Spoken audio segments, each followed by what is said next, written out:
자, 이제 특기 문제 한번 풀어보겠습니다. 데이터 수집 세부 계획 수립 시 수행 내용으로 알맞지 않은 것은?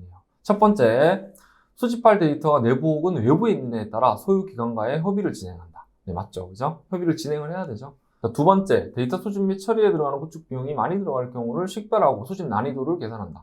자, 이건 세부 계획에서 수립하는 게 아니라 수집 데이터 선정하는 단계에서 수행하는 액티비티입니다. 그래서 오답은 2번이 되겠습니다. 3, 4번은 내용 한번 읽어보도록 하실게요.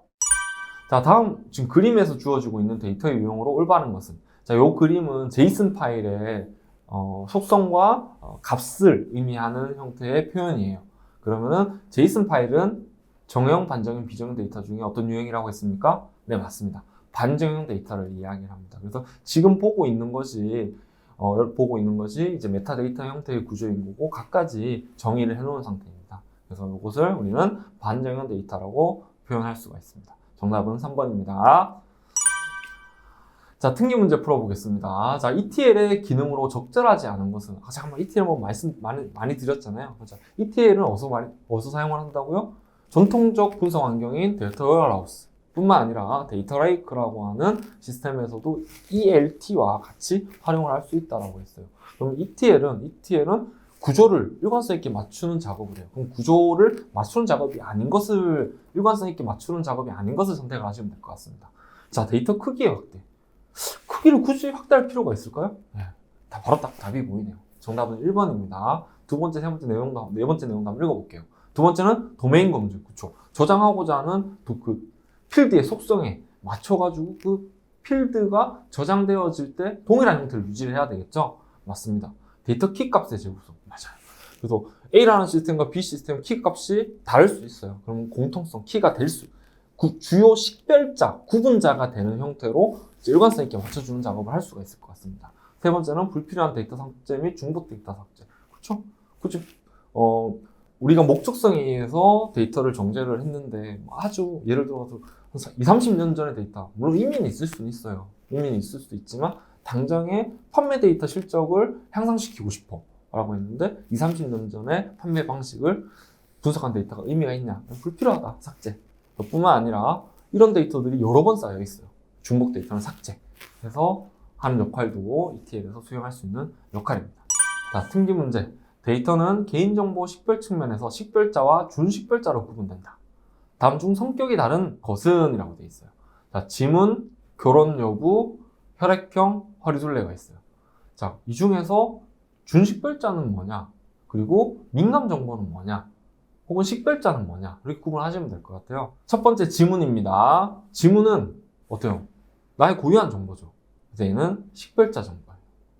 자, 두 번째 결혼 여부는 얘는 나와 1대1로 다른 사람들도 결혼하잖아요. 나와 1대1로 매핑되는 속성은 아니죠.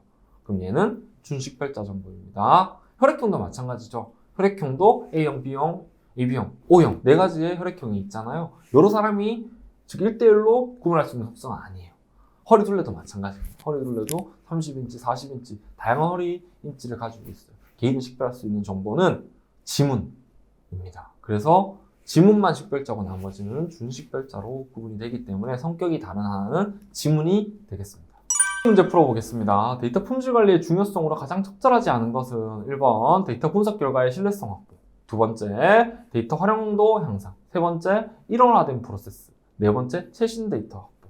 자, 요거는 중요성이라고 했잖아요. 중요성이기 때문에 최신 데이터의 확보는 우리가 데이터 품질 관리에 약간 좀 거리가 멀어요. 왜냐하면 실시간으로 기존에 우리가 보유한 데이터에 대해서 요구사항을 이행을 할 수 있는지 그거에 대한 척도를 이야기를 하는 거기 때문에 최신 데이터를 확보하는 관점에서는 중요성과는 좀 거리가 멉니다. 그래서 정답은 4번이 되겠습니다.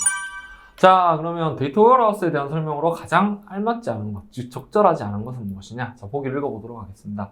사용자의 의사결정에 도움을 주기 위해 기관 시스템의 데이터베이스에 축적된 데이터를 공통 형식으로 변환하고 관리해주는 데이터베이스이다. 맞죠? 그죠? 여러 시스템에 있는 데이터를 공통 형식으로 이제 합치는, 관리해주는 데이터베이스. 자, 두 번째는 기관이나 조직이 보유한 대부분의 운영 시스템이 보유한 데이터를 개별적으로 분할하여 관리한 데이터베이스이다. 자, 이 대부분 분리하는 게 아니라 데이터 웨어스는 통합을 하죠. 그죠? 분리하면 분석을 쉽게 할 수 있을까요? 그렇지 않습니다. 네, 그래서 정답은 2번이 되겠고요. 3, 4번도 한번 읽어보도록 하겠습니다. ODS를 통해 정제 및 통합된 데이터는 데이터 분석과 보고서를 생성을 위해 데이터 웨어하우스에 적재된다. 맞죠? 중간 단계를 거쳐서 어떤 규칙을 정의를 한 통일성을 여기서 부여를 하고 주제 관점에서 데이터 웨어하우스로 이관해서 적재를 한다 라고 학습을 했었습니다. 네 번째, 데이터 웨어하우스는 실 업무 상황의 특정 이벤트나 항목을 기준으로 구조화되며 최초 저장 후 읽기 전용 속성을 갖게 되며 삭제가 되지 않는다. 그쵸?